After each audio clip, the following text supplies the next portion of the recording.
शिव महापुराण, यहां तक विष्णु पुराण कहती है, स्कंद पुराण वर्णन करती है, कार्तिक खंड वर्णन करता है कि तुलसी का क्यारा गोल है, चौकोर है, षडाकार का है। उसका भी प्रमाण हमारे शास्त्रों में लिखा हुआ है कि अगर तुलसी का कुंड गोल है तो वो ऐश्वर्य प्राप्त करता है, तुलसी का कुंड चौकोर है तो वो वंश की वृद्धि करता है, तुलसी का कुंडा अगर षडाकृति का है, 6 फलक वाला है, तो वो घर में संपदा की वृद्धि करता है। ये तुलसी के कुंड का भी प्रमाण हमारे यहां शास्त्रों में लिखा हुआ है कि कुंडा कैसा होना चाहिए, तुलसी के कुंड की आकृति कैसी होना चाहिए, तुलसी का कुंड होना कैसा चाहिए, उसका भी प्रमाण हमारे यहां स्कंद पुराण में लिखा हुआ है, विष्णु पुराण में लिखा हुआ है कि आपको क्या किस रूप में चाहिए। पर जगत है ना, दुनिया के आगे हाथ फैलाओ, जाकर निवेदन करो, यहां वाले बाबा के पास हो या वहां वाले बाबा के पास हो या उसके पास हो या उसके पास हो या जगत के पास जाओगे, दुख पाओगे, रुपया खाएंगे, चूना लगाएंगे, धक्के मारकर निकाल देंगे, 2-4-8 दिन घुमाएंगे फिराएंगे, कल आना परसों आना नरसों आना, ऐसा करना वैसा करना, बस बाबा यही घुमाते रहेंगे और तुम्हारे धन का चूना लगाते रहेंगे। पर निवेदन है इनसे बचकर शिव की शरण में जाकर भगवान शास्त्र में जो लिखा है उसके अनुसार हम क्यों ना कर्म करें जिसका फल हम पा जाएं, हम क्यों ना ऐसा कर्म करें जिसके फल को हम पा सकें, हम क्यों भ्रमित हों।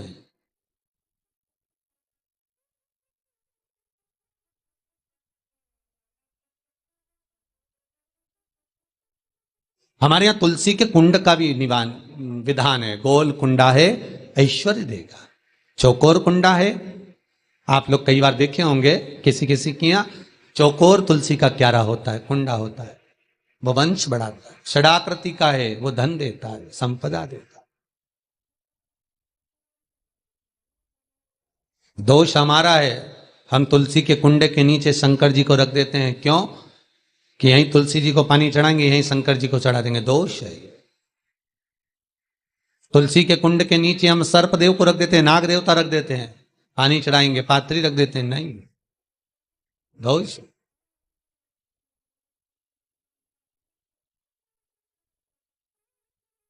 इसका दोष हम सबको, स्वयं अगर गलती करते हैं तो स्वयं को बोल। कैसा कुंड हो, 7 तरह के कुंडों का व्याख्यान तुलसी के रूप में कहा गया है हमारा। पहला गोल, दूसरा चौकोर, तीसरा षडाकृति, चौथा त्रिवेणी, 3 कोने वाला कुंडा। शास्त्र कहता है जिसके मार्ग घर में टुकड़े हो रहे हो, घर विभाजन की ओर हो रहा हो, तो 3 कोण का कुंडा घर में रखकर पूजा करने पर परिवार एक हो जाता है। 5वां, गार्डन में बिना कुंडे का, बिना कुंड का जो तुलसी का पौधा रोपित होता है, बिना कुंड के एक बगीचा जैसा बो दिया जाता है, तुलसी तुलसी उत्पन्न हो जाती है। महाराज वहां पर संपदा तो रहती है पर चिंता बहुत रहती है, टेंशन बहुत रहता है। क्यों?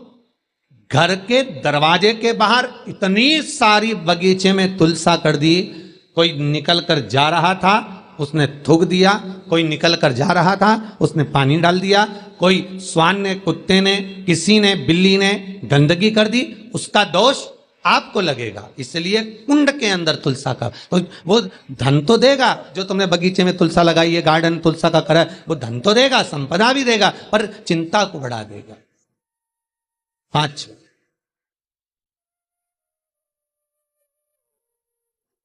महाराज 6, तुलसी के कुंड को 3 धार पर लटका कर रखना। कई जगह पर आपने देखा होगा तुलसी का जो कुंडा होता है उसको 3 जो तार होते हैं, 3 जो चेन होती है उस पे लटकाया जाता है। महाराज विष्णु पुराण उसका भी व्याख्यान करती है। महाराज वहां व्यक्ति के कार्य उन्नति की सीढ़ी की ओर बढ़ जाते हैं। जैसे भोजन की थाली लग गई, भोजन तैयार हो गया, बस खाने बैठे हो और थाली खसक गई, समझ लेना कि तुलसी को अधर पर लटका कर रखा है। इसलिए कार्य तो हो रहे हैं बनने वाले हैं, 4 दिन बाद ये काम होने वाला है, 8 दिन बाद ये काम होने वाला है, लग रहा है कि इसमें इतना फल मिलेगा, लग रहा है इस व्यापार को करेंगे तो इतना फायदा हो जाएगा, सब कुछ करा, लाखों रुपए लगा भी दिए, थाली मालूम पड़े खसक गई, अधर लटका है तुलसी। 7 क्रम है तुलसी के, ये 6ठा क्रम बताया। तुलसी का 7वां क्रम, तुलसी का 7वां क्रम है महाराज, तुलसी का कुंडा जैसा घर के आंगन में है, तुलसी का कुंड जैसे घर के आंगन में विराज रहा है, ऐसा ही छोटा सा कुंड भगवान के लिए रोपित करें। प्रतिदिन भगवान की सेवा करते समय तुलसी का कुंड सम्मुख रखकर उसकी आराधना करना, फिर उस कुंड को वापिस बाहर ले जाकर रखना, फिर दूसरे दिन पूजन के समय पर कुंड को लाकर रखना। हम तो यहां तक कहते हैं विष्णु पुराण गर्ग संहिता कल्याण का तुलसी अंक यहां तक वर्णन करता है कि आप पूरे साल ये नहीं कर सकते तो कम से कम कार्तिक के महीने में भगवान के सामने तुलसी का छोटा कुंड, चौकोर वाला, गोल नहीं, चौकोर कुंड लाकर भगवान के सामने रखकर छोटा सा कुंड का पूजन कर कर भगवान के साथ उस कुंड को वापिस बाहर विराजमान करें, फिर कल लेकर आए, फिर विराजमान करें। आप पूरे साल नहीं कर सकते तो 1 महीना।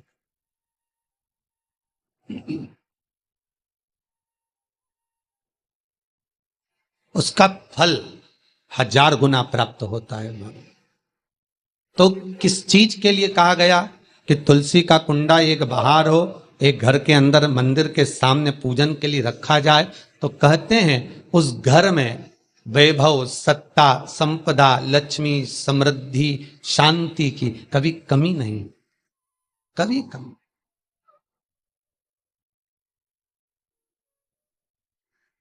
प्राप्ति सुख की, आनंद की।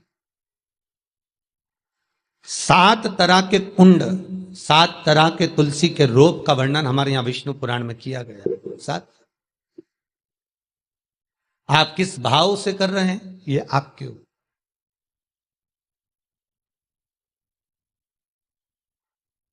महाराज, स्त्रियों के, नारियों के जितने भी रोग होते हैं, बीमारियां होती हैं, रजोधर्म से जुड़ी हुई जो भी तकलीफें होती हैं, उसका भी व्याख्यान देवी भागवत में स्पष्ट कहा गया।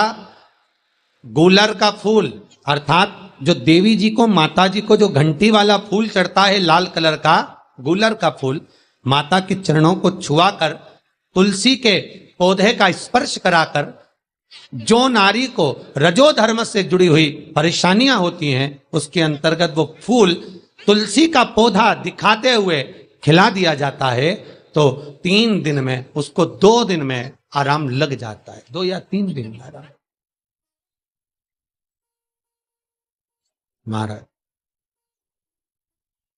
तो शास्त्र कह रहा है आराधना में आप हाथ की माला, कर की माला ना भी रखें तो घट की माला, तुलसी की माला, रुद्राक्ष की माला आपके कंठ में होगी। तो 21,600 श्वास जो मनुष्य के शरीर से प्रतिदिन निकल रही है, 21,600 श्वास जो मानव के शरीर से प्रतिदिन निकल रही है, उस श्वास के बल पर आपकी घट की जिह्वा से वो मंत्र जाप हो जाएगा, उसका पुण्य आपके खाते में।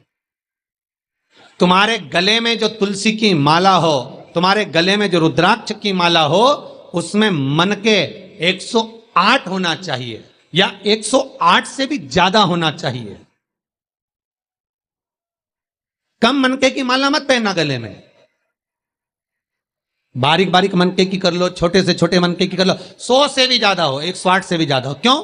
क्योंकि गले में अगर तुलसी की माला होगी, गले में रुद्राक्ष की माला होगी, भले तुम्हारे मुख से नाम ना निकले, भले तुम्हारे हाथ में करमाला ना आए, भले तुम भगवान का नाम जपो ना जपो, भले तुम भगवान को भोग लगाओ ना लगाओ, भले तुम तीर्थ जाओ ना जाओ, पर गले में अगर तुलसी की माला या रुद्राक्ष की माला तुम्हारे गले में है तो चिंता मत करना, तुम्हारी श्वास जितनी निकलेगी, 21,600 श्वास जो मनुष्य के शरीर से प्रतिदिन निकल रही है, वो 21,600 श्वास के मनके का फल तुम्हें रोज का प्राप्त हो जाएगा। बस ध्यान रखना, गले में मनका होना जरूरी है, गले में माला होना जरूरी है। भले रुद्राक्ष का 1 मनका हो, भले तुलसी का 1 मनका हो, पर गले में हो तो उसका फल मिलेगा, घटेगा नहीं। पद्म पुराण, गर्ग संहिता में भी आप ढूंढेंगे तो मिल जाएगा। गीता प्रेस गोरखपुर की तुलसी अंक निकालेंगे तो उसमें मिल जाएगा। 2 वृक्ष ऐसे हैं जिनके नजदीक में जो दिया जाता है वो समाप्त नहीं होता। एक आंवले का वृक्ष, दूसरा तुलसी का पौधा।